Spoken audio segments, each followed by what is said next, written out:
86 is. I don't know who 86 is either. But we are rolling, all gas, no break. Welcome to the show. Just Chris and Mo for the moment. Justin might be joining us. His return, as always, is questionable, but can never rule the man out. He's just like Aaron Rodgers. You can't put Justin on an IR. He's got to take up a meaningless roster spot that could be given to somebody else more deserving, according to some in the media. But we come to you here. This is episode 86. We come to you here a couple days after Christmas and a few days removed from the Jets beating the Commanders. So I guess this is technically a victory podcast, although it's not really, at least for me, not really a victory to feel very good about in any way. I mean, the Jets were blowing out the Commanders, and I think that's the most annoying part of the Jets winning this game was that they were blowing out the Commanders, and I accepted the fact that the Jets were going to win this game like weeks ago. I was like, yeah, they're going to get eliminated, and then they're going to beat the Commanders and fuck up their draft positioning because that's what they always do. And, those two teams are like both jockeying for position in the draft, like for a top 5 pick. And we'll probably play ourselves out of the top 5 and, more closer to the top 10. And we'll probably beat the Commanders. Like, pretty much every Jet fan, I think, if you're a real Jets fan, you knew we were winning that game. But I think the most annoying part is they were cruising and they were blowing them out. And it's like, okay, cool. Like we were going to win anyway. And then they go and blow a 20-point lead. And, and then they pull you back in and actually think oh, wow, is this the time we actually tank correctly? Just to, just for Greg the Leg to hit a 54-yard field goal at the end to win the game and, give you the win that was never really in doubt. But it's kind of an annoying win in a lot of ways because, after,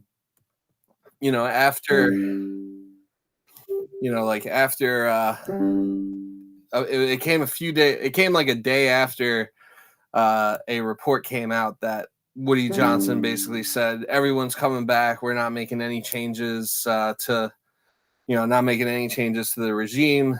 And, for a season that's been full of indictments on the regime, blowing a 20-point lead to the Commanders, I would say is another indictment, regardless if you win or lose. The fact that you couldn't put a team like that away. I understand that Sam Howell got benched and Jacoby Brissett showed something, and Jacoby Brissett's probably someone the Jets should have looked into signing in the offseason to back up Rodgers.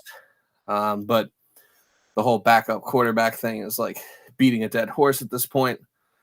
But for them to blow a lead to a team like that, a day after basically giving the coaching staff and the regime a vote of confidence. It was certainly something. Really something only the Jets should be capable of. So how do you feel about this win, and how do you feel about the news that Saleh, Douglas, and Hackett will all be back? And according to Saleh, there's really going to be no changes on the coaching staff at all. I mean, it seemed like it was going to happen either way. There was no mandate on this staff to have a playoff mandate, and the reason being because Aaron Rodgers got hurt 4 plays into the season, so they get to write off that for the whole season and into the off season. I don't know why he thinks we should keep everybody that we have right now riding into next season. Woody, I think there should be changes made as opposed to the win. they should have gotten beat because blowing a fucking lead like that, like why? It was like okay, you played for the first half and then just gave up in the second half because Yeah, pretty much. everything was going well, and it seemed like the halftime adjustment, which shouldn't have been made, they did something, and then it just turned the other way. I didn't watch from I because I was busy with other shit on that day. Uh, I watched maybe half of the third quarter, and I didn't watch the rest. And then when I saw the final score, I saw it was 30-28. I was like, "What? Okay, what happened? How did we blow this lead so bad, and we barely hung on to actually win the game?" It didn't make sense to me. So, at that perspective, I felt like we should have just lost Yeah, because I've seen games where we beat up 20-0 and still lose, yeah, and yeah. The games that matter. yeah, especially in games that don't matter. Because Yeah, at this point, like, why, what's the point of winning? Yeah, I get the competitive effort, but there's no point of even doing it because, all right, now this is just blowing everything out of the water for the future. yeah, Like, and I look mean, at it this way, like, okay, we could get a high draft pick. Maybe they fall down to us for whatever we need. But if, well, I don't see us winning the next 2 games. I think we might beat the Patriots. I don't see us winning tomorrow. I kind of want to just so we can dead that whole 13-game win streak or 15 game, whatever it is. I wouldn't want to do it at the expense of giving them a new quarterback for the next 10 years, though. But I feel like that's gonna just stretch our pick to where we're just out of reach to get the left tackle that we need. Well, right now we're sitting at the 9th pick. Yeah. And we're not beating the Browns. Yeah, we're not going to beat the Browns. I mean, I think that, Fashanu, the two elite offensive tackles, Fashanu and Joe Alt, are probably both going to be gone by the time we do pick.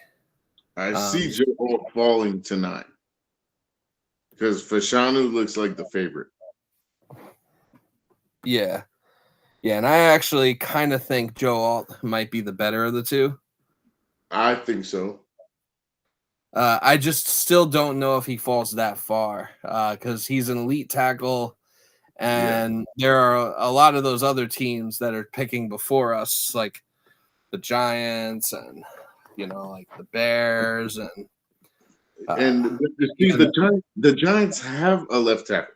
That's what confuses me. Like, what are they going to do with? they need a right tackle to replace Evan Neal. But Joe Alt doesn't play right tackle, so Only, I'm like confused on that. Like, because they want to switch a left tackle to right tackle to replace Evan Neal, and then do what with Evan Neal? Move him into right guard. I don't know what their plan is exactly, but all I'm saying is all the mocks that I've done in the past couple of days while I've been coping with this victory is every mock I've done, both Fashanu and Alt are both gone before pick 9. Okay. Well, all right. So after these two potential losses that we may get, that would place us at what, like 7? Yeah, I'd say 7's probably the cap, or 7's probably like the 7, maybe 6. that we'll end up picking. Okay. I think because I saw a lot of the team because I feel like the first. All right, Giants will probably lose their next 2 games. this is where we should do a mock draft, and this is also the Jeff Cumberland and Jordan Leggett episode. Oh, those are some deep cuts. There's some deep cuts there. Yes, that was the only ones I could find that were relevant. Lawrence Cager for 1 year in 2020.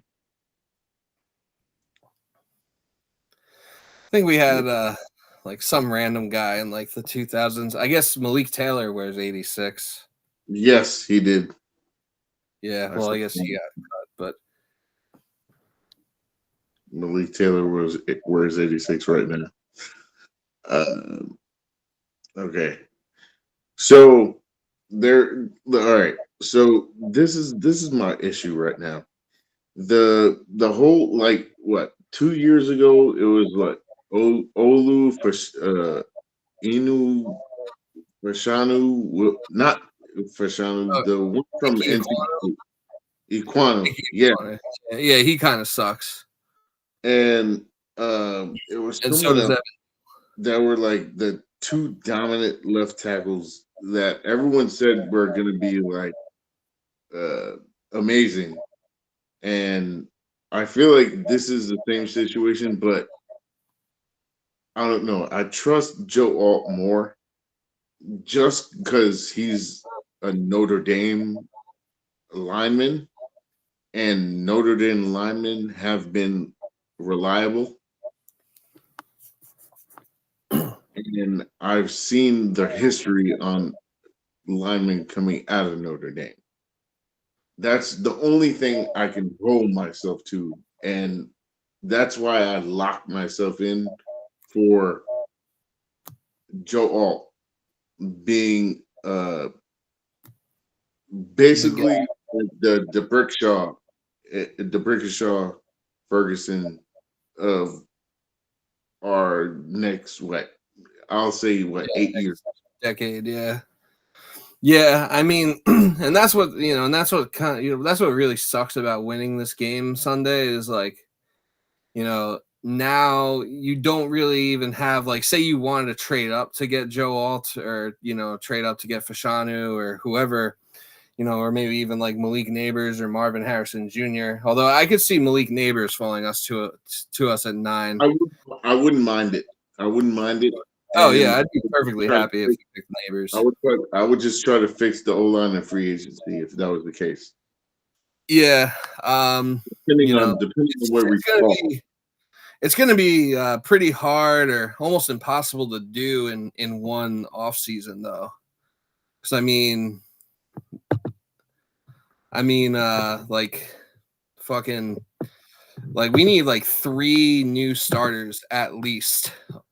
Also, remember how in the last episode you were asking, who I wanted to see the Jets get rid of, and I told you, that I didn't necessarily want it, but that they were going to get rid of Becton. Well, at this point, I want them to get rid of Becton. He sucks. Yeah, I don't care if they got rid of Becton. If they kept them as a backup, I wouldn't. That would be cool, but I don't know if that would happen.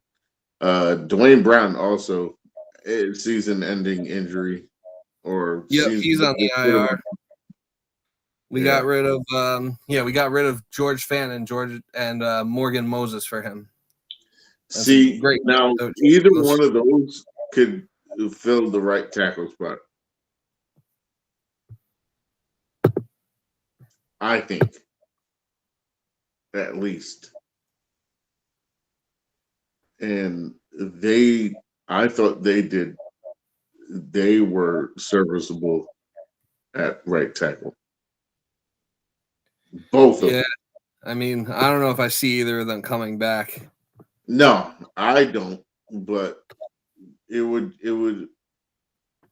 help if they could, but I don't see us signing him again after just because we just let him go.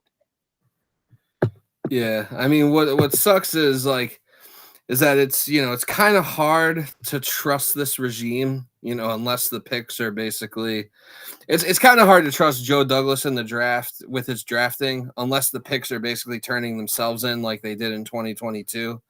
So like he kind of felt like he needed all the help he could get, if he is going to come back, which he is.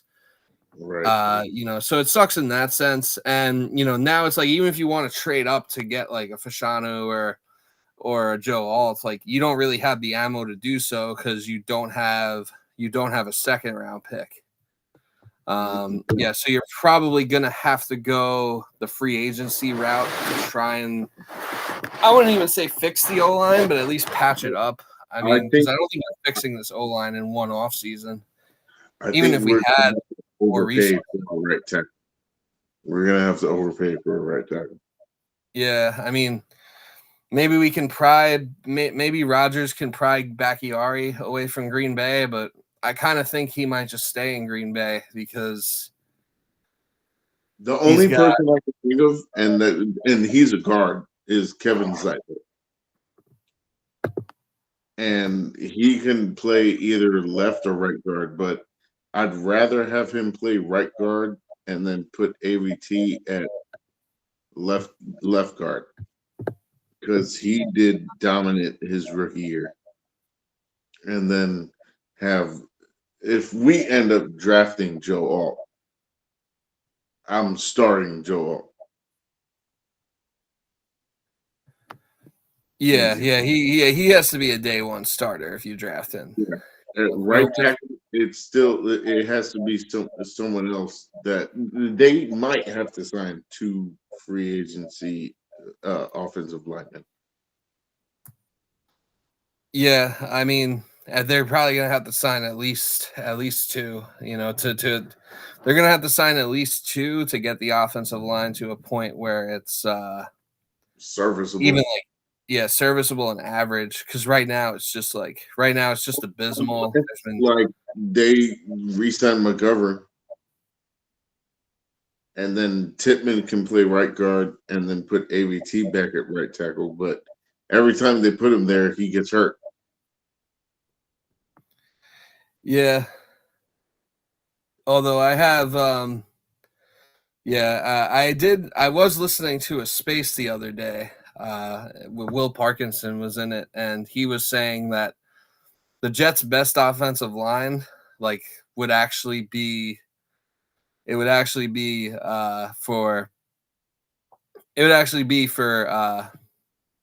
AVT to play right tackle, which I thought was an interesting comment, and I think we might have to try and get him on in the future to further elaborate on that.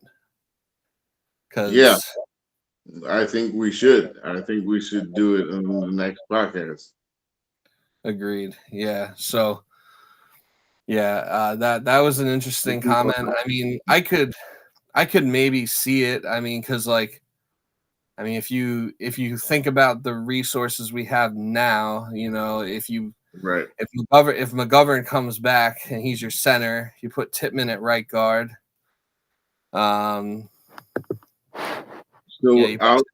right. So Lincoln Tomlinson, I'm getting rid of him. Yeah, he hasn't done anything usable at all. I don't think there's even really I don't even know if there's really there was no argument for it. There's no argument for having Lakin on the team. He stinks.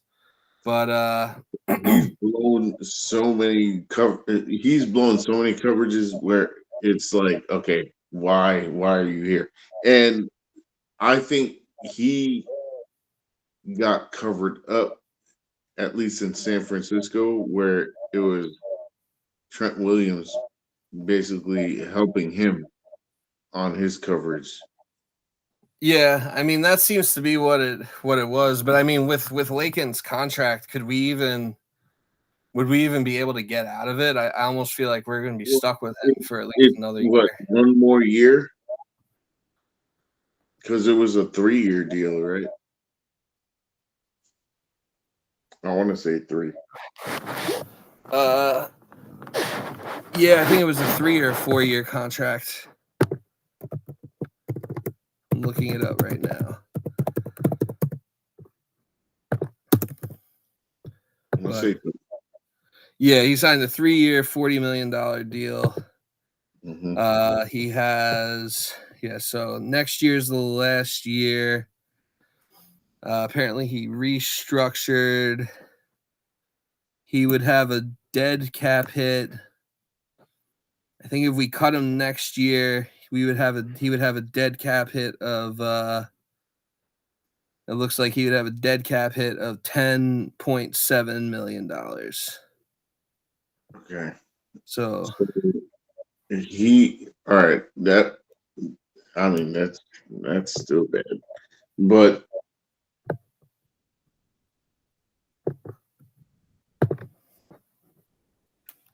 and it's worse because like he's not even playing tackle. You can't even slide him into guard. I don't know how to shuffle this O line to make it look good. But if he's ever played right guard, but I'd like Titman at right guard. yeah, I like Tippmann. I like Tippmann at guard or center. If you get rid of I like McGovern at center only because he's been there and he knows the offense. Yeah, I mean Tippmann's perfectly fine as a center too, though. And McGovern's cheap to sign. Yeah, you could probably get McGovern for another cheap 1-year deal. I mean, it's basically what happened this year. The Jets He's couldn't really 30, find 30. anyone else. He couldn't find anyone else, so they kind of just found their way back to each other. Just because he knows the offense. Yeah, Titman was he played. I thought he played good at right guard. AVT played great at tackle, and I thought that was the best offense when Lankin was at left guard and then Becton at left tackle. But now Becton held his own for a while, and then it just fell apart. Yeah, he held his own, and then he just kind of started getting dog walked. I mean, I don't know. He commits. The whole left side did. The whole left side. Yeah, the whole left side. Yeah, maybe. Yeah, I mean, I wonder if it's like the Lakin the effect of playing next to Lakin Tomlinson that kind of brought him down too. Maybe he felt like he had to overcompensate for. Maybe he felt like he had to overcompensate for like having a shitty guard playing next to him, but I don't know. He just something's wrong. Like I don't know. There's something's up with Becton. Like I don't know if he's been playing injured or. But like he commits way too many penalties, and yeah, he's probably going to get absolutely dog walked by Myles Garrett tomorrow. He got absolutely dog walked by Bradley Chubb against the Dolphins. He didn't really particularly have a good game against Washington, but there's really no one on that defense to really that's really going to like dog walk anybody. But yeah, it's like it's gotten to a point where Becton is like just severely overmatched, and he's a liability out there. Yes. And I think it's time. I think it's best for both parties to just to just move on. I'm sure he wants a fresh start somewhere else, and I think the Jets need a fresh start as well. So I mean, yeah, but it's it's at a point now where because I think obviously the hype of summer 2023 with Hard Knocks and the One Jets Drives episodes and Aaron Rodgers and all this stuff, even with Rodgers coming back, and even if they do like acquire like a Mike Evans or Devontae Adams, via trade or free agency, which I fully expect them to get at least one of them. I think I would much rather sign Mike Evans than give up draft capital for Devontae Adams at this point. But I'd be happy with getting either of them. But even with that, it's going to be hard to like kind of replicate those good feelings that we had in the summer. Like, because I really don't think I'm at the point where I really don't think we're Aaron Rodgers coming back away from being Super Bowl contenders. No, I don't. This team has a lot of holes. We could probably make the playoffs with Aaron Rodgers.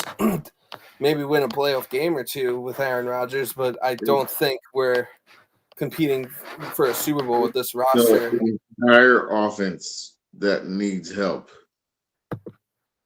Yeah, and they at least gotta like bring someone in to they at least gotta bring someone else in, like a senior assistant on the offense or someone to call the plays. To call the plays. Because even when Rodgers was when Rodgers was lighting it up with Hackett wasn't the play caller.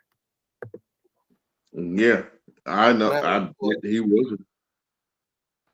Like Matt LaFleur was calling the plays / Rodgers was just calling his own plays.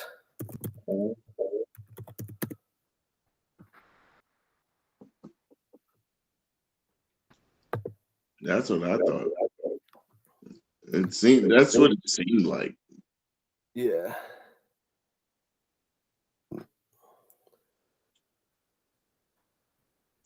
I personally thought the offense, because you could see it, and even though Trevor Siemian was playing, they should have dominated Washington, and they did, and then fell off, which is like, okay. Assuming you're not trying to tank, that's like pretty unacceptable. Yeah, no shit. And like blowing a lead like that is like that's like coaching 101 pretty much. And everyone always said, "Oh, we're playing to win. We're playing to win." Well, fuck, you're playing to win, and then you blow a whole fucking lead by like 20 points. So what are you trying to do? You won 30-28. Now you showed where you got exposed, and it was because of quarterback change. And it makes sense because they didn't know how to play against Jacoby Brissett. So the defense seemed like they got tore up. Yeah, like they had no answer or adjustment for Jacoby Brissett, which in garbage time. Yeah, which I mean is kind of alarming. I mean, not that you were expecting or game planning for Jacoby Brissett, but like you would think with the defense that we have and like with how defensive minded our coaches are, that like it wouldn't be that difficult to adjust to a backup quarterback like that. Yeah. Although Sauce Gardner had one of the best reps I've ever seen from a corner in that game. Yeah, he did. That play where he was just like step for step with Terry McLaurin, like the whole way, and like McLaurin even pushed off Sauce. Like, so for all you fucking Sauce is a DPI merchant people out there. And that's a whole bunch of bullshit too, because do you see Sauce's stats? Yeah, he's given up like like 12.5 yards per game or something crazy like that since like week 3. Yeah, I just really can't like fathom or comprehend the lack of knowledge of football and the lack of self-awareness you have to have as a human being to like go online and actively slander Sauce Gardner. It's just like like even if you're not a Jets fan, like it's just a silly thing to do, and you're just telling on yourself. Yeah, we understand your knowledge of football. Yeah, like hey, listen, I hate the Dolphins, but like Tyreek Hill, probably the best wide receiver in the league right now. Like, there's really no denying that. I'll say it right now. He's a freaking monster. Yeah. Kansas City Chiefs. Maybe they're starting to. I know they just won the Super Bowl without him, but maybe they're starting to wish they had him. They probably wish they had him now with how bad they've been playing and how bad their receivers are. Decline. Yeah, it was very interesting. I did not expect this, but I like it. Yeah. And the Jets are playing Thursday night football. Yep. I'm feeling an embarrassing loss. It's the Joe Flacco revenge game. It's also the Elijah Moore revenge game. Yeah, he doesn't lose in Cleveland. And our lose. last 2 games are away games. So just so everybody knows that. What, Flacco? And my tweet still lives. Oh, Joe yeah. Flacco does not lose in Cleveland. Yep. Still true. It was true. That was true 10 years ago. It was true a year, 1 year ago, and it's truer now. Yep. I even saw Flacco's like in the conversation for like comeback player of the year at this point.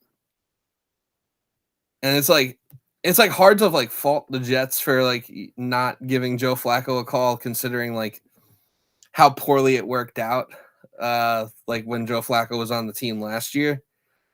And I think, and like our O line's so bad that like I don't think Flacco would have been as good as he. I don't think Flacco would be doing as well with us as he's doing in Cleveland right now. But still, like I don't know, he had to try something. I think he just got a fresh start in a new spot, and he said, "You know what?" Or he was just like, "Oh, it's Cleveland. I never lose here. So like, this is the perfect place for me." Yeah, I think that's what he said. Yeah.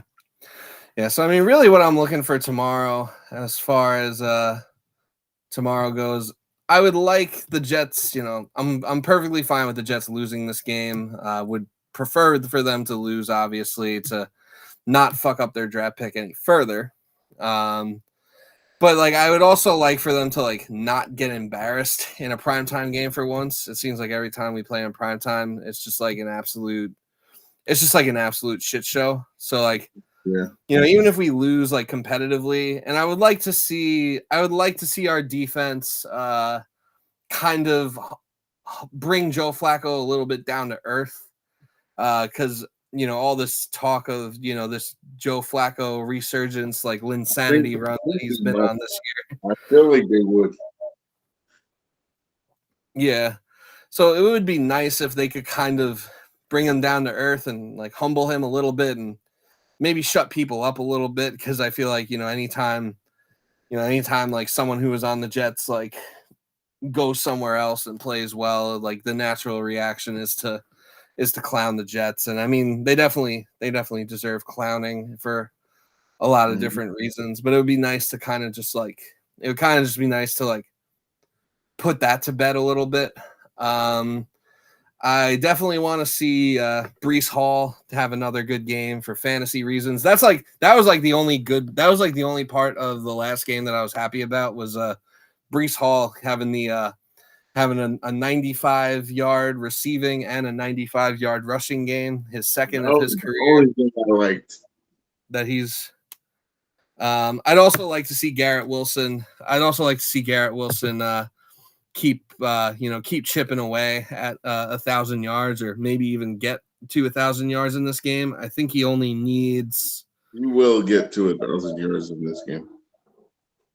Yeah, I think he needs like let's see, he needed like Remember, one this is game. the game. This is the game where we won in overtime.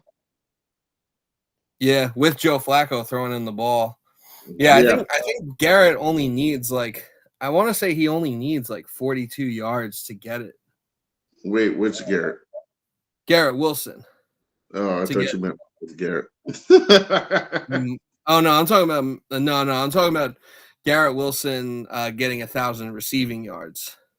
Yes. So he has 958. So he needs 42 yards this game. He wants to get 1,100.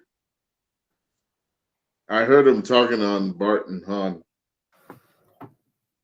Yeah, so he needs to get like 75 yards he needs to get 75 yards per game the next 2 games then for that. Yeah. I think it's possible. Let's get to 1,000 first though.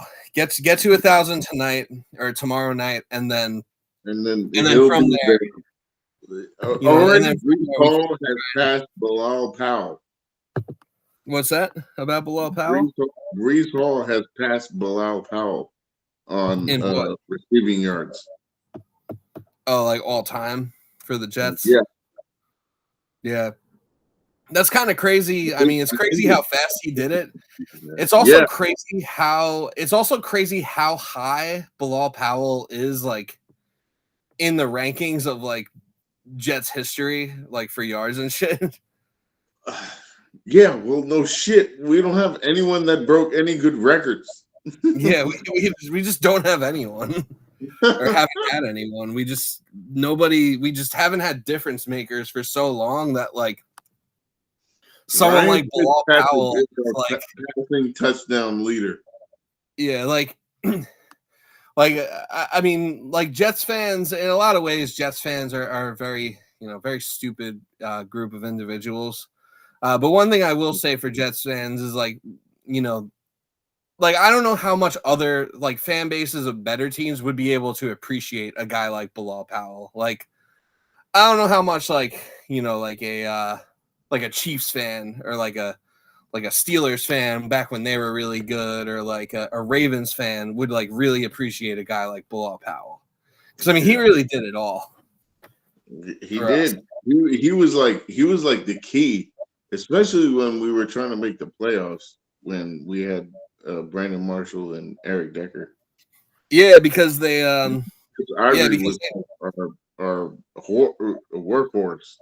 Yeah, and they only gave him like 8 carries in that last game in Buffalo, which was retarded. I'm still not sure. Still not sure why he had so few carries that game. But and he was I always said Bilal Powell is the key. And they never put that into fruition.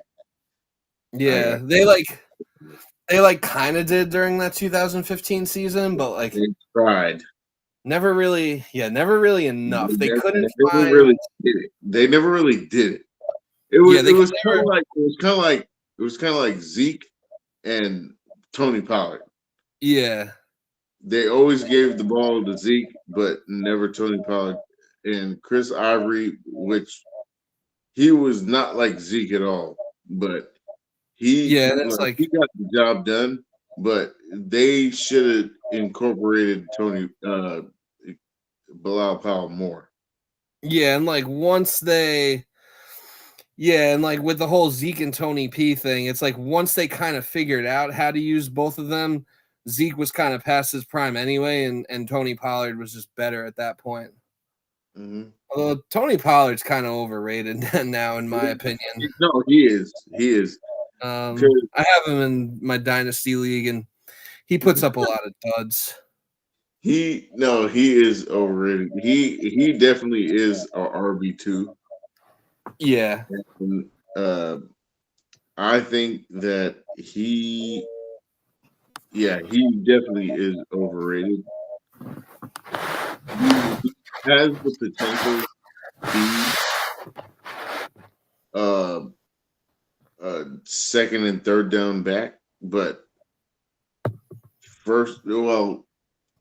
I'd say third down, but first and second down, I don't see it because he doesn't have that physicality.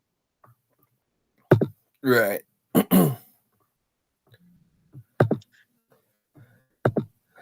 Yeah, but yeah, they could never. Yeah, the Jets could never really like figure out how to properly balance Bilal Powell and whatever other running back they were like spelling him with, whether it was Chris Ivory. Or I mean, he goes back all the way to like Sean Green and LT. Yeah. I think his rookie year was 2011. It was 2011. Yeah, so he goes all the way back. He goes all the way back to year one of this now 13-year playoff drought that we are officially in. Yeah, he does. Yeah, shout outs to Bilal Powell. He is a real one, and yeah, I believe he never played for another team either. No, he didn't. I want to try to get him on the podcast. Yeah, that would be a good guest for us to have. Yeah, I want to try to do it.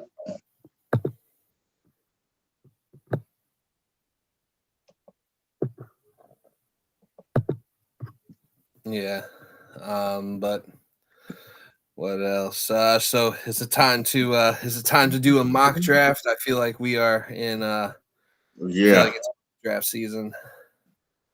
Yeah, it's draft season. It sure is. All right, I'm gonna pull one up. Unless I'll pull one up. We're gonna do a 7-round draft. Yeah, we'll do our first mock draft of 2024. Yeah, it was kind of nice to like last year was kind of nice in some ways because like we kind of had a break from all the discourse about like tanking conversations and versus winning these meaningless games because pretty much all the games last year mattered until like the only meaningless game last year was like week 18 in Miami, like because we were still at a chance going into the Seattle game with Mike White last year. We were still alive going into that game, and we promptly got our asses kicked. And before we do this mock draft, I think like it's probably worth mentioning, that part of the reason why I find it hard to, and I'm sure the Jets will make some moves and, I'll get excited for them again next year, but I don't know if it'll quite come close. I don't know if it'll quite compare to the hype of this year. And like part of the reason for that, I would say, is the fact that we're bringing back, we kind of learned without Rodgers that we kind of have an incompetent coaching staff, with the exception of Jeff Ulbrich. I think he's like the only one. He's like the only coach on our staff that I actually like is Ulbrich. I thought they'd at least fire that shitty offensive line coach and let him be like the sacrificial lamb of this season. It is kind of mind-boggling that like everyone is getting a pass for this whole Rodgers thing, especially when like we went into the season before we got Rodgers. Like we went into this whole thing thinking there would be a playoff mandate, like kind of regardless of who the quarterback was. Yeah. But whatever they want to give, they want to give him a pass, and you're basically admitting that you were punting on the season the second Rodgers went down, which we've known that this whole time though.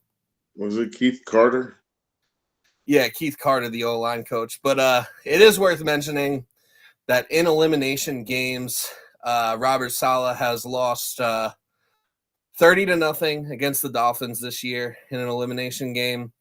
Last year, he lost 31-6 against the Seahawks in an elimination game. The previous week, which we thought was the elimination game, but ended up not being the elimination game because they got a lot of help that weekend, was the Jaguars game that they lost 22-3. So that's basically like back-to-back like no shows for potential elimination games last year. 2021, I think their elimination game was a game against the Saints that they lost like 30-10. So like that's like 4 games, where your team was in danger of getting eliminated that day, and Robert Saleh just didn't have his team ready to play football, and like none of those teams any of those years looked interested in playing football. So that's who you're bringing back, and like and I don't understand Rodgers' like unwavering support for him either. Like he's played football for almost 20 years. He knows what like winning looks like. He's won a Super Bowl with Mike McCarthy. He's gotten close with Matt LaFleur, and he seemed to hate those guys. Like I'm pretty sure he ran McCarthy out of town when McCarthy got fired from Green Bay, and he basically like. I feel like part of the reason why he left Green Bay was because he didn't like LaFleur. So I don't know why. He's not a dummy. Like we're not dummies, and he's definitely not. He brought the wrong offensive coordinator in. He should have brought in Mike McDaniel. Yeah, well, at that point, McDaniel was already on to greener pastures down in Miami. But it's just like I just don't understand Rodgers' like unwavering support for these guys and like what he sees, like because he has to see what's going on, and we see that like the team basically quit on Saleh in the Miami game. Maybe they didn't quit against the Commanders. Well, they kind of quit in the second half, but then they kind of unquit. Well, they kind of unquit and kicked the field goal. Or I kind of think there were some fishy plays in that game where the Commanders, it almost looked like the Commanders were tanking. There were like a lot of dropped passes when Jamison Crowder just kind of like fumbled the ball to us. Yes.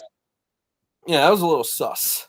But all right, well, I'm gonna bring this back. I see we hired all right, Keith Carter, the offensive line coach from on the Titans from 2018 to 2022. He was the O-line coach, and he had Derrick Henry. There's a difference here. Yeah. And now he's our offensive line coach from the beginning of 2023, and we have Breece Hall. So the difference there is, all right, is and didn't he have like bad relationships with like his didn't he have like bad relationships with his players in Tennessee? I think I think that's why Taylor Lewan ended up retiring. Yeah, he retired to do he's the bussin' with the boys guy, right? Yes. Yeah, this guy made that guy hate football so much he made a stupid podcast. He ended up retire and make a fucking podcast that got bought out by Barstool. Yeah. So he's probably doing better than he would be doing. He's probably making more money than he would be fucking playing football. Yeah. We're waiting. We're waiting for our turn very patiently. Oh God. Yeah. But now he's the offensive lineman for the New York Jets and the run game coordinator. So I don't know how that plays in if is Hackett like talking to him saying, okay, yeah, I had Derrick Henry. I know how to run a fucking offense. Well, Breece Hall and Derrick Henry are both very good running backs, and they're both special in like their own right. But they're two totally different types of players. Like, they're two. With Derrick Henry, like he could just run motherfuckers over, and then he's always a threat to pass the ball. He can just run people over. Well, Breece Hall is the one who just breaks people off and finds the hole to just gun it. Yeah. Breece needs the crease, or you need to get Breece in space. That's pretty much what it is for Brees Hall because he's the one he's the home run hitter, and everyone's expecting him to just find the hole and then just bust off for a touchdown. And he's been doing that when he gets a chance.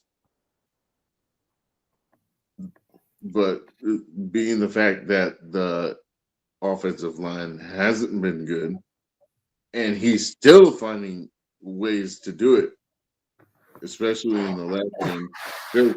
I don't know why. I don't know how. Also, with a very uncreative offense. So, yes, I still don't know how Washington's offense is so bad, or defense is so bad. When they had all these like first round draft picks, besides getting rid of Chase Young, it's kind of crazy to me. And Riverboat Ron, that era's done. I think Eric Bieniemy is gonna end up being a head coach somewhere. Shit, I'd hire him as a head offensive coordinator for us. I think I'd probably rather him be the head coach than Saleh at this point. We have a new challenger has entered the fold. And then you know what? Oh shit! Now this podcast is gonna go for another hour. if he decides to speak. Yo, I'm still at work. Wow, this thing. Go bald. You just go bald. Go bald, nigga. Nah, not yet. Not yet. One day though. That's why I got to keep the beard around. Shit. What have y'all talked about already? I was on a fucking conference call, man. Shit. Let's see. We discussed the Jets once again. Fucking the bed by winning a meaningless game. We discussed Woody Johnson's decision to bring back the whole entire regime and Robert Saleh's decision to not make any changes to our coaching staff next year. Well, they believe. Yeah, we talked about how Becton is getting cut and should be cut because he stinks. Yeah. I'm coming around to that. I'm coming around to that shit. Yeah, it's kind of hard not to at this point. I really want him to fucking pan out. Yeah, it's just not happening here. No. We discussed. What else have we? What else did we go over? We discussed. Hiring.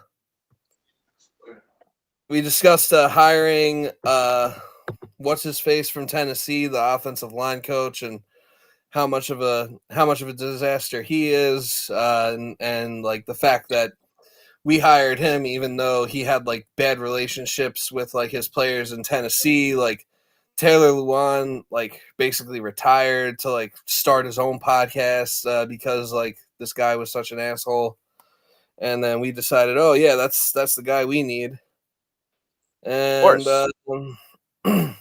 yeah, that's pretty much it. You know, got the Joe Flacco, Elijah Moore revenge game tomorrow. They're gonna whoop our ass. Yeah, I'm feeling an ass whooping incoming. Complete ass whooping. Yeah, because I mean, well, first of all, we just won, and you know, it seems like anytime the Jets win a game this year, they have like a Super Bowl hangover the next game.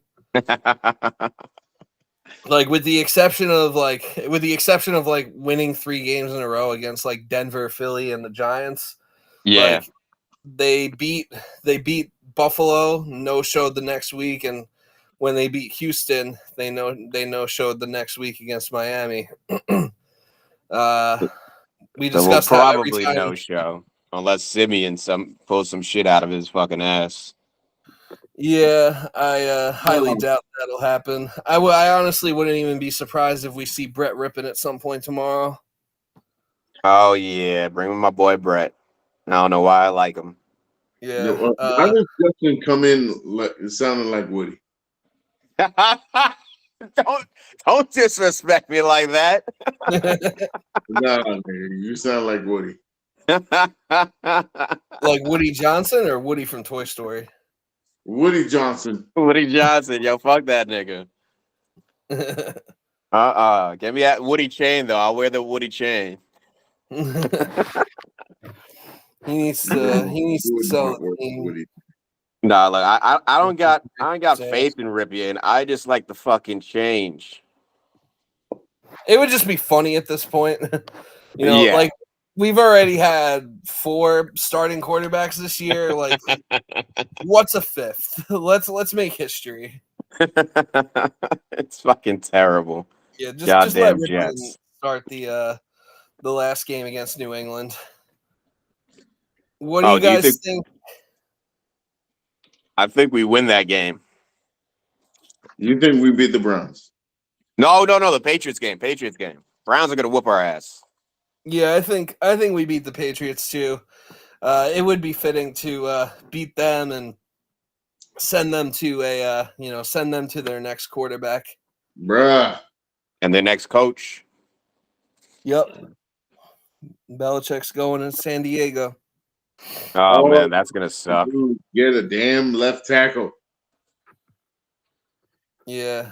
You think that should be the first draft? The only part of the silver lining of the Jets winning, part of the silver lining is that because the Commanders were like right there with the Patriots, the fact that the Patriots won, it actually allowed the Patriots to fuck up their draft pick because the Jets beat the Commanders. If the Commanders would have won, then the Patriots would still have like the 2nd or 3rd pick, I think. All right. So that's like the only. I don't know if they need that. Well, no, they definitely need the pick. No, they do. Justin, I have a question for you. Do you have our trivia questions ready?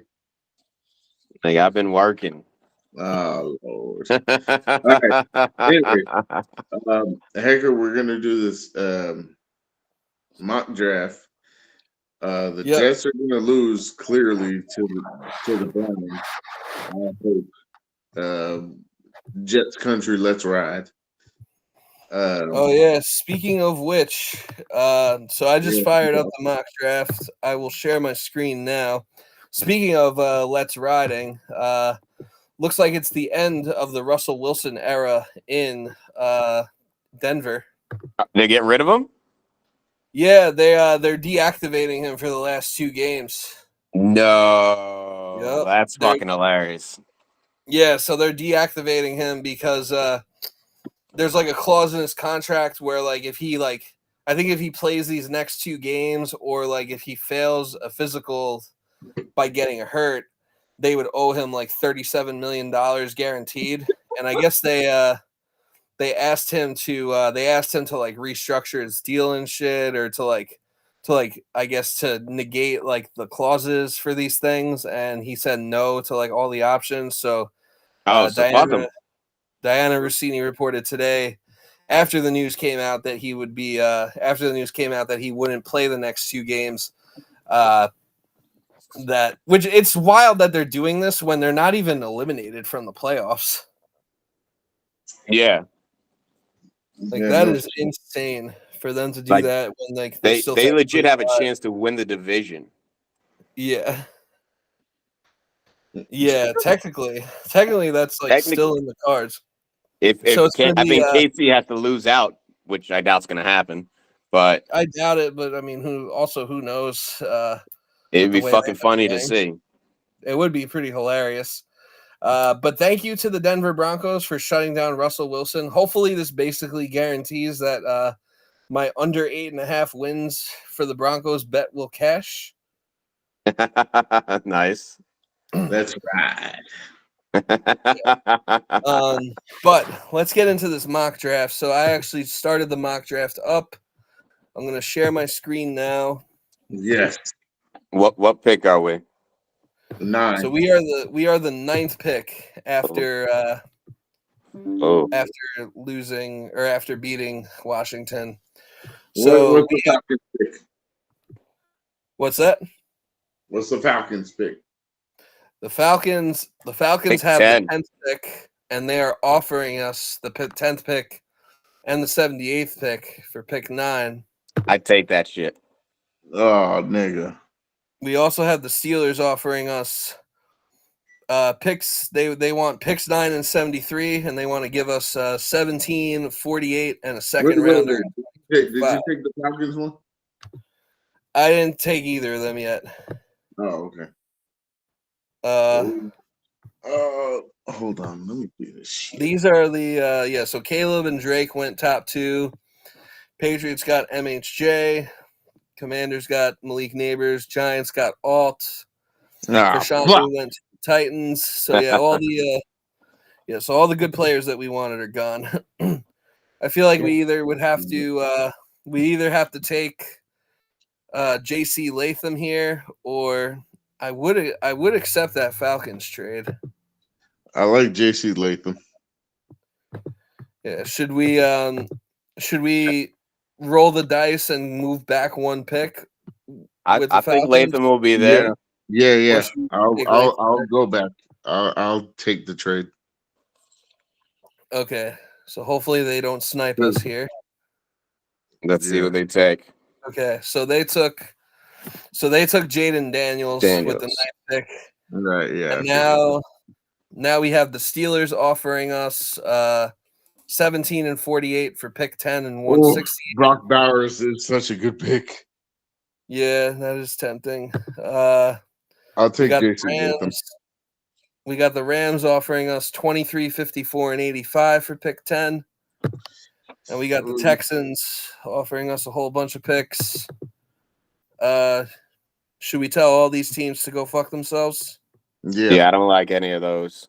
Yeah, the Steelers trade is intriguing just because it would give us a second round pick that we don't have, but we just got a second. We just got a second from the Falcons. Yeah, didn't they? No, that's pick 78. That's a third. Oh, okay. But yeah, I would go. Yeah, I would say Latham here would be the move. Brett Bowers is tempting.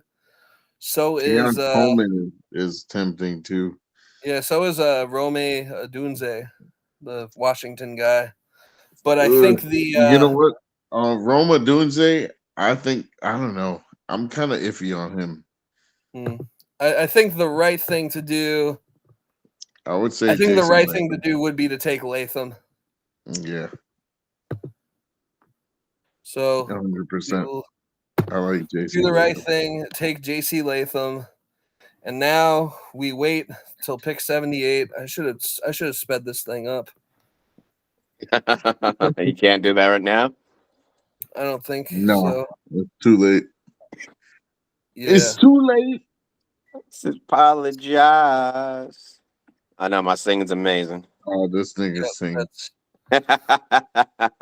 Yeah, we're actually going to retire from podcasting and start a boy band. They didn't know?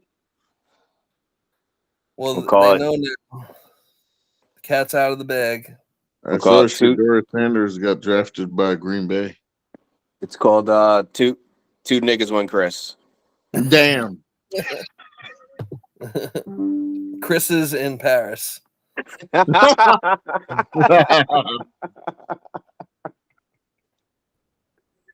Oh, goddamn.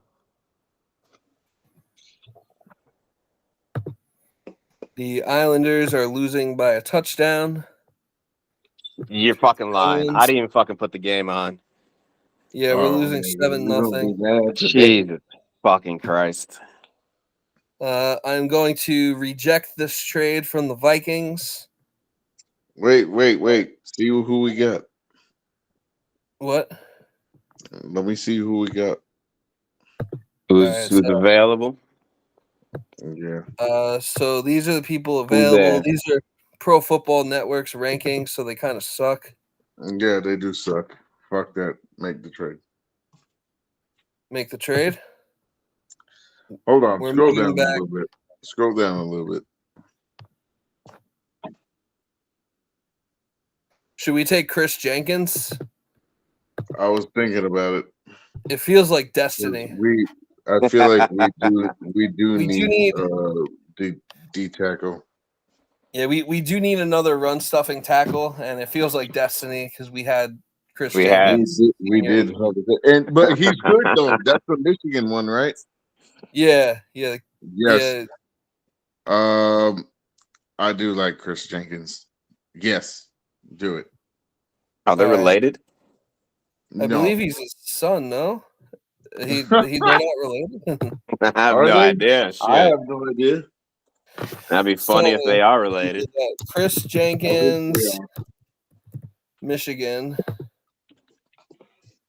I would assume because they spell their names the same way. Yeah, his dad is Chris Jenkins. No way.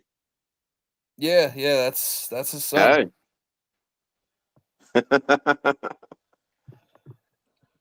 Shit. That's his son. I'm just confirming with Wikipedia.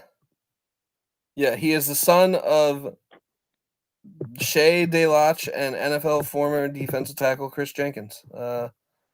His uncle, Colin Jenkins, also played in the NFL. So Chris Jenkins Jr. it is. I'm down.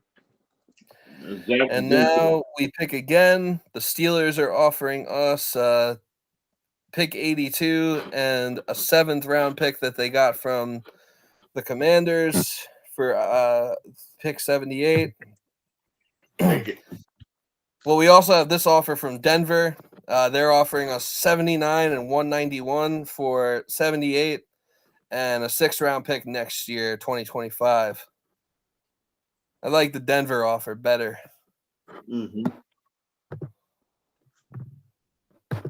79.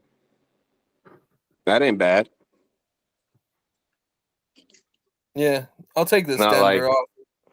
I don't think there's anyone.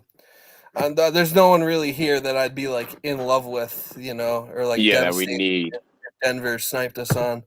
Yeah. Zach Zinter. Yeah, now Center? Tennessee is offering us. I'm telling both of these teams to go F themselves. Yep. Fuck that one. And fuck this one. Fuck this one too. I'm not doing Fuck business that. with the Bills. Here, I don't know why, but I like Jalen Polk here. We are gonna need another wide receiver. Maybe we also. I have a question for you, Justin. Yeah. This is a little off the rails from the mock draft, but I got a little would you rather. So would you rather pay Mike Evans in free agency, or would you rather trade a draft pick for Devontae Adams? He would trade the draft pick for Devontae Adams. What the fuck are you talking about? Well, I'm asking him. I think Devontae would be great. He just doesn't have that longevity anyway. Like Evans is younger. But Evans is younger. Evans is better. I don't know. Well, maybe. Look, he's not having a great season, but he doesn't have a fucking quarterback. Aiden O'Connell. How long are we gonna have Rodgers? Think about it. Also, Justin, for how long are we gonna have Rodgers? No. I'm leaning towards Evans. I just don't know how that's gonna hurt the cap later on because eventually, like, we're gonna have to fucking pay Sauce. We're gonna have to fucking pay more of our defense. We're gonna need a quarterback eventually. So Evans over Adams. I would pick Mike Evans. I don't know because, like, say we get Adams, and Rodgers has a healthy season. Mm-hmm. That could be a Super Bowl caliber team if you can figure out the offensive line. Well, yeah. If we can figure out the offensive line, but we got make the Devontae, O-line Wilson, Hall, and Rodgers is actually healthy, and if he plays 80% of one of his MVP seasons, we make the playoffs. Yeah. So I'm I don't know. Longevity, Evans may. I don't know if it'd be worth having Evans for that long because we're not gonna have a fucking quarterback to throw it to. Yeah, well, the thing about Mike Evans is he's been making shitty quarterbacks look good since college. That's true. That is true. He manages to have a fucking 1,000-yard receiving year. He's the only Pretty much. reason. He's the only reason your boy Johnny looked like anything good. I don't know what you're talking about, man. I don't know what you're talking about. Hold on. Johnny put Evans on. You lying.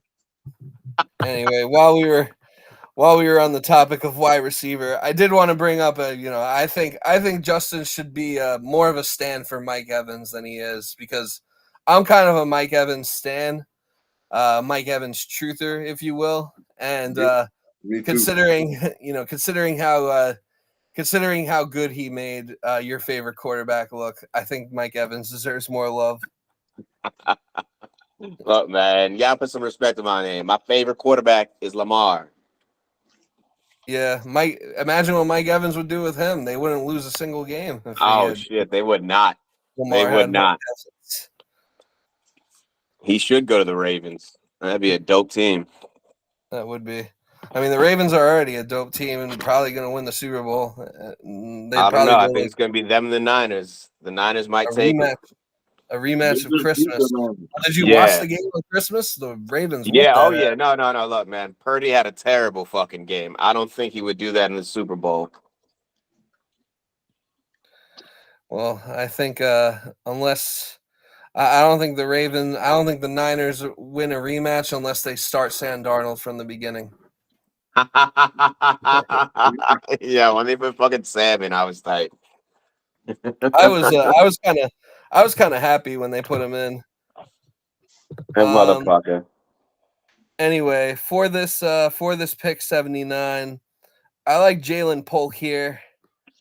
Or maybe Jalen McMillan. Or I don't know.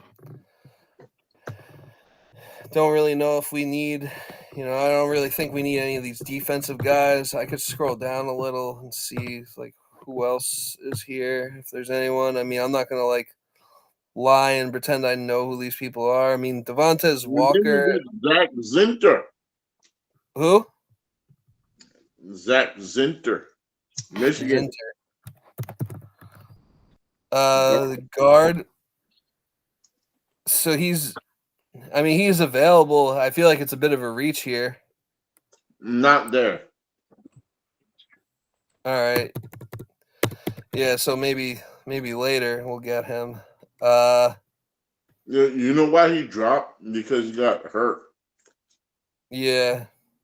Last thing we need is more injury-prone O-linemen. What are you talking about? That's our specialty. He's not injury-prone. Do you guys have? He'll come back like Aaron Rodgers. Yeah. I am feeling a receiver here at this position, without knowing what happens in free agency. So do you guys have any strong feelings on either Jalen Polk, Jalen McMillan, or Devontae Walker? Jalen McMillan. I don't know any of them. I feel like I've heard Jalen Polk's name before, but yeah, we'll go with Jalen McMillan here. Get even if we do get Devontae or Mike Evans, we kind of still need like a wide receiver 3. So, maybe he can be that. And now we go into round 4. We're picking again right now. So we are on the clock again at pick 104. The Minnesota Vikings are on the phone. They want to give us 108 and 161 for 104 and 191.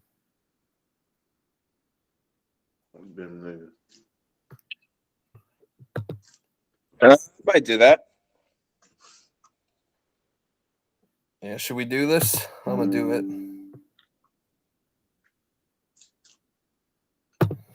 All right, so we're moving back 4 spots, picking up and moving up later on. Now we are at 108 or 107. We have to pick because nobody is offering us. We actually have 2 picks in a row now, so we have 107 and 108. So we have a chance to double dip here. Nice. So I'm thinking at this point, I'm thinking go with I'm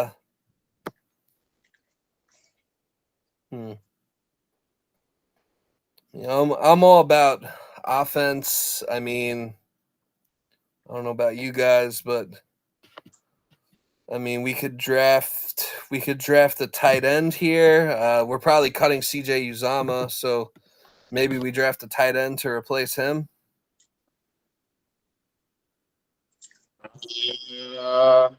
Zach Zinter. Yeah. I still feel like so we have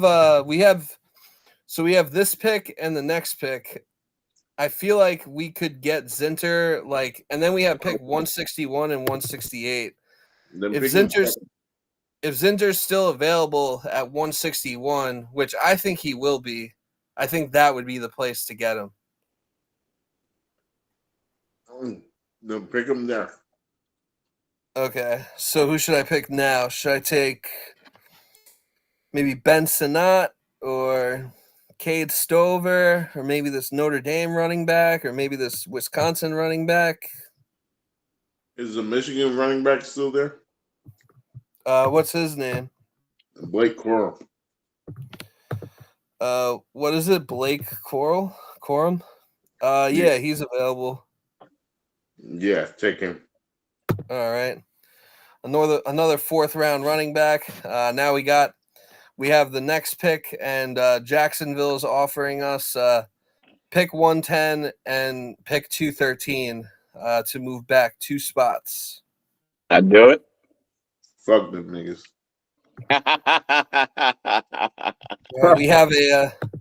We have a war room divided. Justin says do it. Mo says nah. Need a tiebreaker. Let Justin do these draft picks.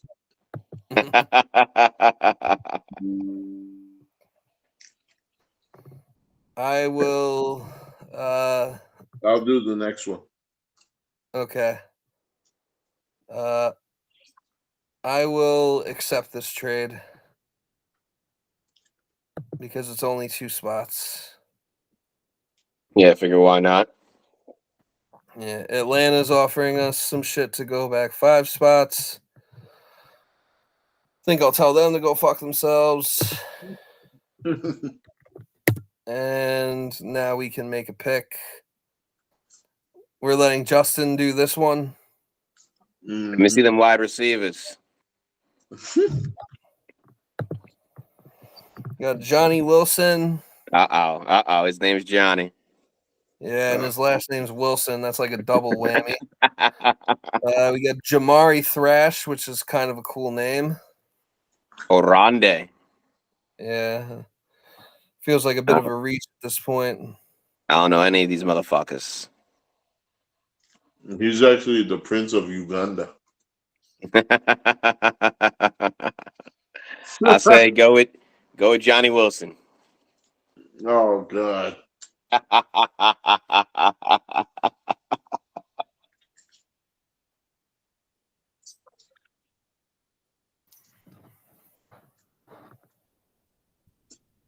We should have got a wide receiver earlier. We did.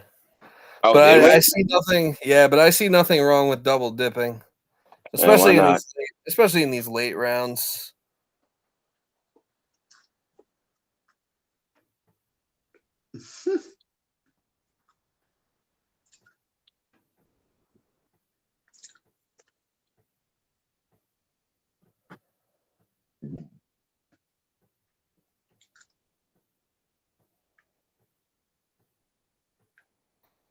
Do do do do do do do do do do do do.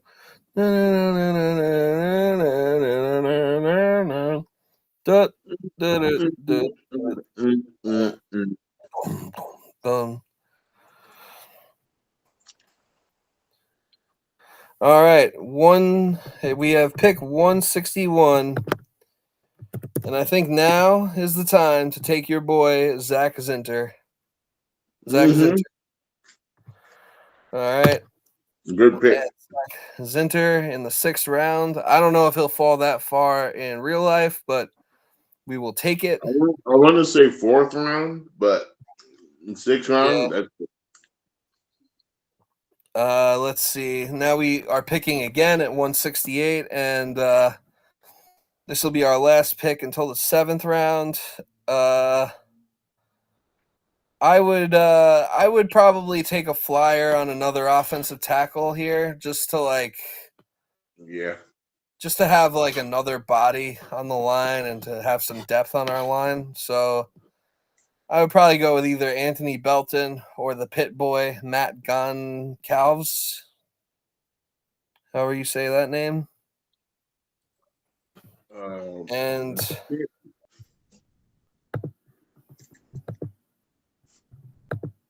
I'll go with Anthony Belton because he weighs. Matt Goncalves.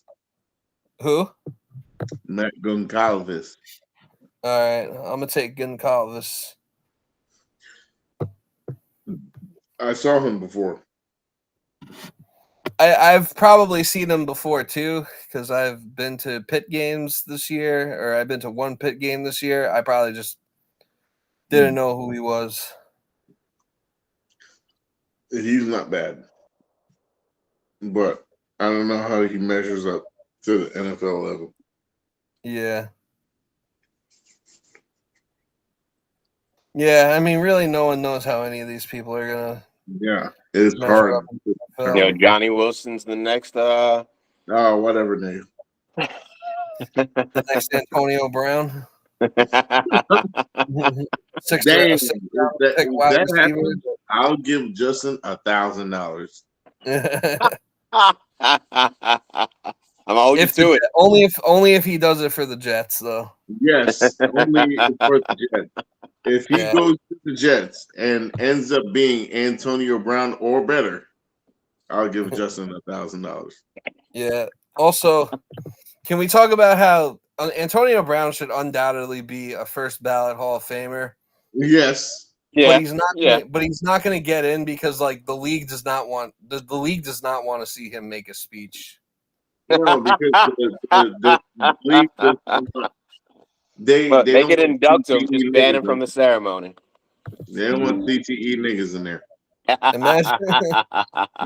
Imagine if Antonio Brown became, aside from players that are dead that get inducted after they die. Imagine if Antonio Brown was the first player to get inducted to the NFL Hall of Fame, but did not get an invite to the ceremony. That would be like Junior Seau too. Yeah, they did Sal wrong. Didn't they not induct him until after he died? Yes. Yeah. He did him dirty. Yeah, he should have been alive to get into the Hall of Fame. He offed himself in 2012, so he didn't really have he didn't even have enough time to even get inducted. Yeah, because the last so I guess he did himself dirty. Imagine that was the reason why he did himself dirty. Oh fuck! No, he wasn't thinking about that shit. He retired in what year did he retire in? It had to be before 2010. Well, he was on that 2007 Patriots team. When they played in the Super Bowl. Yeah, his last the 2007 Patriots was that was the last year he really played. He was on the Patriots again in 08 and 09, but he barely played any he started 2 games in 08 and played in 4. He started 0 games in 09 and made 7 appearances. So I would say Yeah, so he was not alive. Yeah, he was not alive long enough to, or yeah, he wasn't around Yeah, long enough to to get to see himself. unfortunately, Yeah. a man was a Uh beast. yeah, but with this final pick, I will go with I mean, I don't really give a fuck who we pick here, but maybe we take I mean, not that I know who any of these people are, but maybe we take Tanner Bortolini because that's fucking Italian, and he could be like, he'll probably get cut anyway. Let's just take the Italian man. Because it's a tie. Yeah. Speaking of Italians, looks like the Tommy DeVito era is over in the That been Meadowlands. Yeah, unfortunately, So, man. I want to see. Yeah, I was fucking tight. They took that nigga out because I had money on him, and if he threw for a fucking touchdown and 190 yards, I would have won $2,000. oh Yeah. man. Well, I think that's they specifically took him out to make sure you didn't win your bet. yeah. I think that, and they also didn't want you to get Yamamoto or what's his name? Well, we got Juan Soto, so Yamamoto's going to the Dodgers. Shit. yeah, no shit. They didn't want you to get him neither.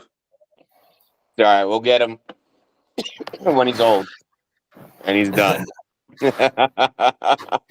Yeah, probably. Yeah, in Met fashion. Yeah,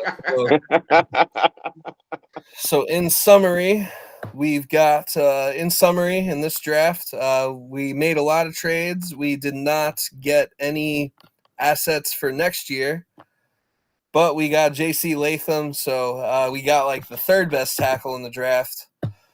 We got Chris Jenkins Jr.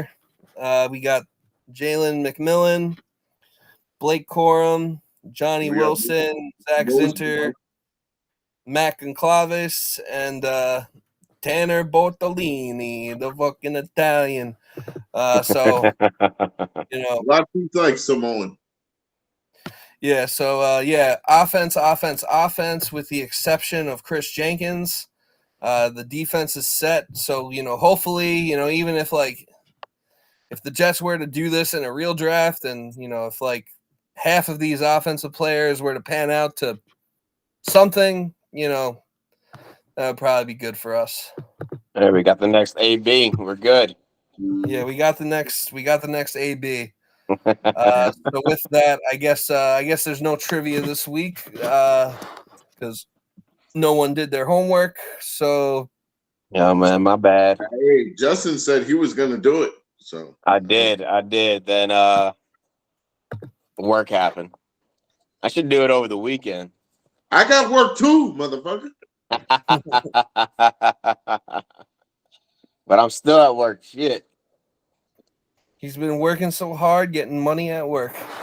Getting money. Well, I ain't get overtime. Shit. I don't either. Neither do I. Salary jobs. No shit. Yep. Yeah. This podcast is a salary job. Ain't none of us getting paid shit. And with that, let's do picks for week 17. All right. We'll work our way back to the Jets. They'll be the last game. We'll start with Monday Night Football on Saturday night between the Detroit Lions and the Dallas Cowboys. Congratulations to the Detroit Lions. They have won their first division title in 30 years. The NFC North did not even exist back then. But they have won their division, and they will host a playoff game, and the Motor City will be rocking. Oh, yeah. For that. I do hope they play the Rams, just because that would be like the script would write itself if they played the Rams in that game. The Jared Rams Goff, would beat them. Matt Stafford against the return of Matthew both teams. Stafford. Yep. Yeah, that would be great to see. Just see Stafford beat them in the playoffs at home. That would be fuck pretty that. I want funny. Jared Goff to win. Matthew Stafford does not lose in Detroit. Actually, Matthew Stafford loses a lot in Detroit, so I'd actually like Yeah. Lions chances in that game. He'd be like, "Oh, That's I'm not back his in fault. Detroit. That's All I not did his here fault. was lose. All I did here was lose, no No, matter fuck what." that. Matthew Stafford's my boy because he made me win in fantasy football 2 years, and that's how I won my fantasy football championships. So I'm going the Rams. You mean Calvin Johnson helped you win? No, fuck that nigga. Do you think that? Do you think Matthew Stafford's a Hall of Famer? No. I think I would put him in. I think he gets in. I think he gets I in. think he does because the Hall of Fame is really just the Hall of pretty good for a pretty long time, and I think, Yeah. and I I think don't think Matthew he gets in. Stafford has been I pretty don't- good for a pretty long time. He's done good, and at least on the Lions, and then the Rams, he's won a Super Bowl, which he should be considered, Yeah, but it's hard. I don't know. he's won. don't He's think never he- won like an MVP. Like Yeah, No. but if he didn't have the Super Bowl, if he didn't have the ring, I would say no. Yeah, if he didn't have the wing, easily no. But Yeah. I think it's an argument. Yeah. There's going to be an argument about it. I think they're going to decide, definitely not first ballot,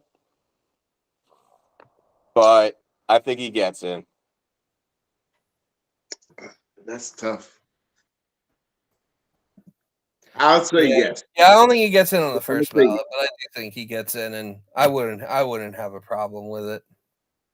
I say yes, just because he helped me win 2 fantasy football championships. That alone, I mean, that's two rings that he's responsible for. So. Yeah. And that 1 year in 2012 when he threw for like 5,000 yards. Yep. Yeah, I mean, if you're gonna put Eli Manning in because he's Peyton Manning's brother and he won 2 Super Bowls, then you got to put Matt Stafford in for winning two fantasy championships for Mo. But for this game on Saturday, I will pick the Cowboys to beat the Lions. Ooh, Cowboys, Lions. I want to take the Lions. Well, who's home? The Cowboys are the home team, and they kind of don't lose at home. I feel like this is even though the Lions are like a good team, I feel like this is a get right game for Dallas. It should be. And as much as I want to pick the Lions, them boys are going to take it. Damn. This is a game. You want to pick? It's hard to decide who the fuck, because they're both unpredictable. Even like the fucking 49ers. I thought they were going to fucking beat the shit out of Baltimore. No, I didn't think they were going to beat the shit out of them, but I thought they'd win it. I didn't think they'd get their ass beat like they did. I thought the Niners would win, but the Ravens would keep it close. I had San Fran winning by like a mile. Shit. That was a mistake. Yeah, no shit. You got some siblings, and I don't like it. All right, I'm gonna go with the Cowboys. All right, a clean sweep for Dallas, so Detroit's gonna win. Let's see, we got the game of the week that will probably decide who gets home field advantage and the first round bye in the AFC. Got the Miami Dolphins and the Baltimore Ravens. Damn. I'm going to take the Ravens to win. But the spread, I believe, the spread is 3.5 on DraftKings. I say Ravens win, but only by 3 or less. Miami covers. Tyreek Hill back this week? He was back last week, so yeah. The Ravens are gonna win. outright. Outright? Yep. Shit. Yeah, I'm definitely taking the Ravens. Ravens are the best team in the NFL right now. Yes, sir. After they beat the Niners, that's for sure. And they said Lamar Jackson's a wide receiver. Oh, Yeah. Yeah, running fuck them niggas. now he in the pocket Doing work. all of a sudden. Uh-huh. We got a clean sweep for the Ravens. Let's see what game. This is kind of an interesting game, in my opinion. We have the Las Vegas Raiders and the Indianapolis Colts. Both teams fighting for a wild card spot / Colts still fighting for their division. I'm going to take the Raiders. I think. So am I. I think Antonio Pierce keeps his job.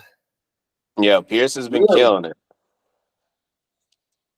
Pierce has been doing fucking work, beating good teams. I don't know if he keeps his job, but I think the Raiders will win. He should.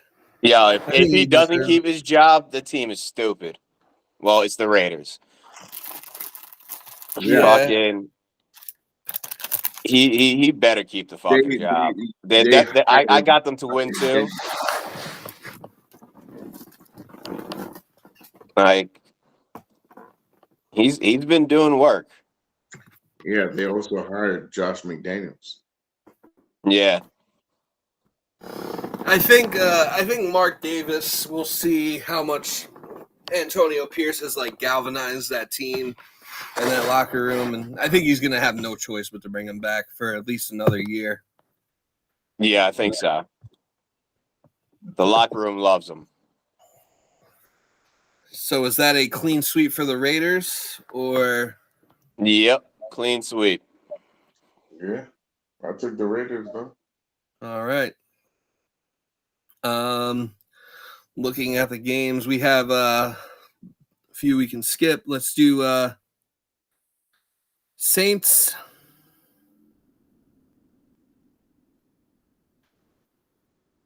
We got Saints Buccaneers. Oy. I'm taking the Bucks. But yeah, I'm taking the Bucks. It's another clean sweep. That's Johnny Manziel 2.0. You better be going for him. Baker, baby. Who's quarterbacking for the Saints now? Didn't Carr go down? You know what? Or is he still? Derek, you remember when we were in the fight for getting Derek Carr? Yeah. He still would have been better than any quarterback we started. Other than Rodgers. I'm kind of glad we didn't go. Yeah, nah, he's not panning out. I thought maybe he'd be back to, although he had a 300-yard game against the Rams last week. I think he would have died at the first play of the year. Broken leg again? Shit, he would probably had a broken kneecap.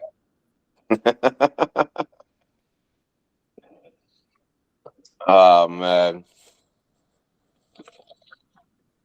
Hall of Famer? No. Sorry. No, definitely not. He had a chance to be. That one season, he was doing well, and it went downhill from there. 2016. Yeah, I think it was 16. Yeah, they were like 9-2. And then started sucking ass. Yep. Wait, what are you guys talking about? The Raiders. Derek Carr. Tampa. Oh, yeah. Derek Carr sucks. Thank God we didn't get him. You losers who wanted him, y'all know who you are.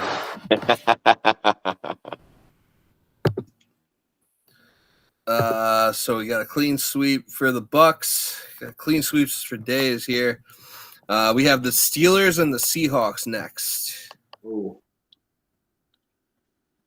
Steelers and In Gino's Seattle. still out? No, I think Gino's playing. Shit, man. It's sad that the Broncos could have kept what's his name and not had Russell. I don't even fuck. I can't remember the dude's name. The dude, the backup for the Seahawks, Oh, Drew Lock. Drew Lock. Drew Glock. Drew He might Lock have been better than Russell. Shit, he was Russell. He was the backup on Denver. Yeah, Yeah. he had a nice moment against the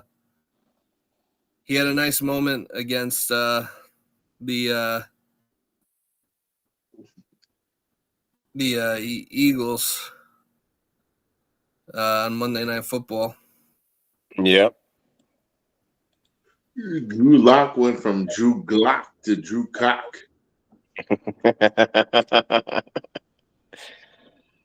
Man, maybe we pick him up. No, yeah, we probably would.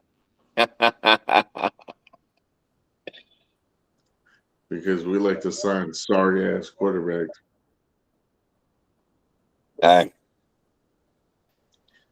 Gino. Sam Darnold ends up being a beast on the Niners? Bucks.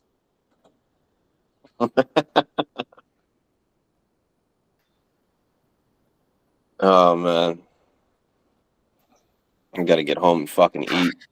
I'm gonna take the Steelers to win this game though. Steelers suck. Is Mitch Trubisky playing? I think Mason Rudolph's playing. Oh, shit. Mason Rudolph. Maga I'm taking Mason. He looked really good and he looked really good against the Bengals. Macist the racist. I'm gonna take the Seahawks.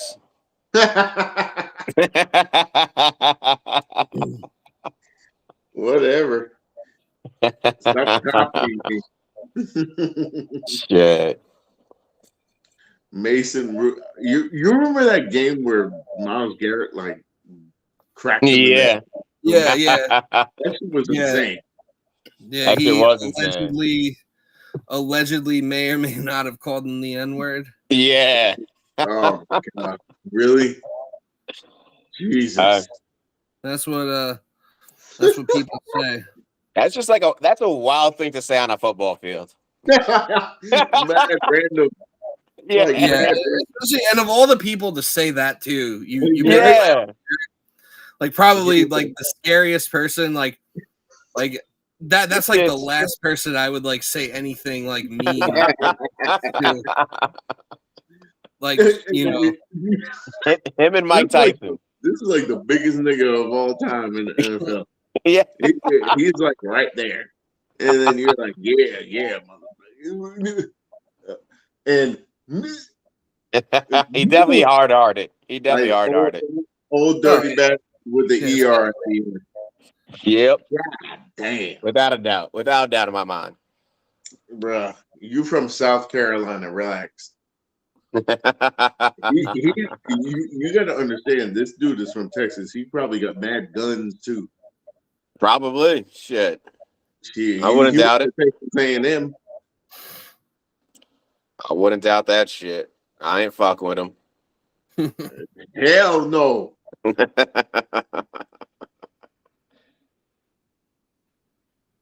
He's like 6'6" and like 300 pounds. Yeah, that nigga's a fucking beast. Fuck that. And wait until you stand in front of him. Yeah. Have fun. Nope.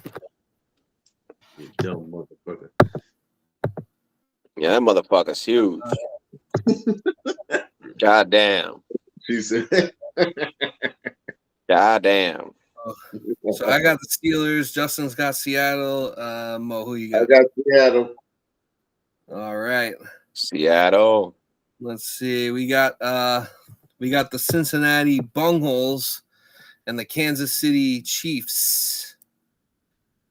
I'll take the Chiefs just because I mean, feel like they gotta They're not losing to Jake Browning. I mean, they just lost to Aiden O'Connell. So I don't know. It's not that out of the question. Although No. Jake they're not going Bradley's to lose 2 Marchese games is coming back. again. Chiefs. They're not losing 2 games in a row again. I guarantee it. The refs are going to be in their spot. Yo, refs haven't been against them. Yeah, but they didn't help us either. No. But Especially in that game. I'm gonna take the Bengals. No, I'm taking the Chiefs. I'm gonna take the Bengals. I think they pull it off. I'm taking the Kansas City Chiefs. Yeah, me too. Queefs. Yo, man, did you see how much he had to fucking run against the Raiders? Because he has no one that can catch the fucking ball if Kelsey's triple teamed. Yeah. It's fucking pathetic. Yeah, they had to they basically had to run. They basically had to run a trick play to score that touchdown. Yeah. And then Off topic here. Is Jake Plummer's son playing quarterback for Louisville? I think he might be. Yeah. Is it him? Oh Lord. That's insane. I feel like I heard that somewhere. Yeah, Jake Plummer. I Jake see him, Plummer's son. and I'm Jack. like, Yeah, his son Jack Plummer. Jack. Plummer. Yeah. Is he gonna be better than his dad? Oh wait. No. Apparently No? he's not. Apparently he's not his dad. Is he shit? He Jack is. Plummer? He's playing for Louisville, playing USC, and Louisville is ranked, and they're losing Louisville's losing? to USC. Doesn't USC have? Oh no, he's not playing. No, USC is not ranked. Oh. Well, shit, nigga. If you can't beat an unranked team, I don't know. Yeah, you just got to get out. You ain't gonna have a good career in the NFL if you make it. Fucking Mad Sons are coming up into college now. Yep. Especially that. All it means is that what it really means is that we're getting old. Yeah. But especially in basketball, I see like a lot of whose son's really good? Carlos Boozer's son. Yeah, I heard that. Yes, Is he in the NBA yet? No, he's in high school. Oh, he's in high school. Okay. Yeah, no, I heard, I don't know when, but I heard that his son was actually dope. Mm-hmm. Fucking Carmelo's son's really good. I could see him doing well in the league. Long Island, actually. He Who? goes. I forget what Carmelo's son. Oh, he's probably got a wild name. No, he plays for a private school in Long Island. Keon Anthony. Keon. Carmelo Anthony. Yeah. Where is he? They said he plays in some school. Oh, he goes to Lou High? Yeah. Oh, shit. I almost went to Lou High. Oh, shit. Lou High is like another one of those Catholic schools. They're not. I think it's not all dudes though. No, it's not all dudes. Yeah, like Justin's high school. Look, man, I had no choice. They're having butt sex in the locker rooms. Nah, nigga, there ain't no butt sex, but there was gay shit happening. Yo, you know some shit that was fucking annoying that these niggas would always fucking do? They'd fucking get soap in their goddamn hand, and while you're showering, just toss that shit up in your gooch. That shit was cold as a motherfucker. I don't know what y'all were doing, but hey, that's some wild shit. I ain't gonna lie. Yeah, that's some foul ass shit. That's shamanad. I think that's what y'all. I think y'all liked it though. Nah, nigga. Nah. Hell nah. To the nah. Y'all dumb. All right, can we finish these damn picks? Yeah, let's run through. I'm about to call my Uber. Yeah. All right. So me and Mo got the Chiefs. Justin's got the Bungles. Sunday night football, we got the Packers versus the Vikings. The Packers decided to suspend Jair Alexander for this game for like fucking up the coin toss, which seems like a really stupid reason to suspend a really good player. Yeah. I'm taking the Vikings. Oh, That's is Nick Mullins is Nick Mullins the quarterback? I believe so. Yeah.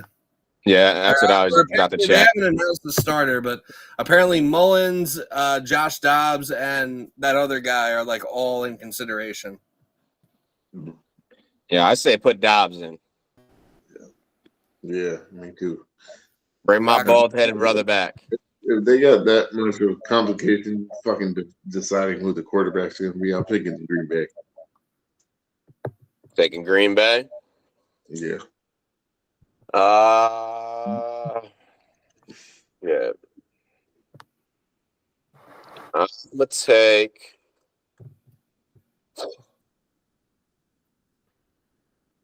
Yeah, I think Green Bay does get the win. All right. And then that brings us to Thursday night football. The New York Jets, the Cleveland Browns, the Joe Flacco revenge game, the Elijah Moore revenge game. I don't know if the Zach Kuntz debut. Zach Kuntz has been elevated to the active roster. So I am going to pick. I'm going to pick the Browns. I think it'll be a final score of 20-5. 5. We get a safety? Yep. I think the Jets are going to win. Oh. Yeah. No, yeah, I do. You've just been saying this whole podcast that you think the Jets are going to get embarrassed. I'm not even picking them to win this game. Shit here. All right. What's your score? 17-12. 17-12. Jets win. 17-12. All right.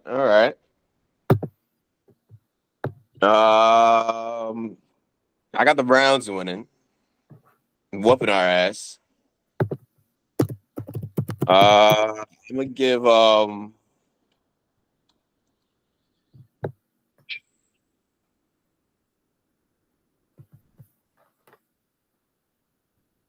28-17. God damn. Why do you always have high scores? Wait, did you say 20? Did you say 28 or 48? 28. 48. 48. Yeah, man, I wouldn't be surprised if they put up 40 against us. Our defense shouldn't allow it, but who knows how much time Flacco's going to be on the fucking field. Yeah, also, who knows? Who knows if our defense swinging interceptions. Who knows how hard our defense actually wants to play? Yeah. Yeah. It's almost quitting time. Yeah. I think quitting time was the Miami game when they were basically already in Cancun during that game. Yeah. They're that fucking shit game. Oh well.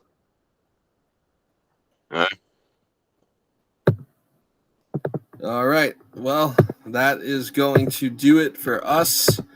Hope everyone had a Merry Christmas and a Happy New Year and all that jazz. This will be for all intents and purposes our last episode of 2023, and we will run it back in 2024. So we'll see you then, and goodbye. Peace. Peace.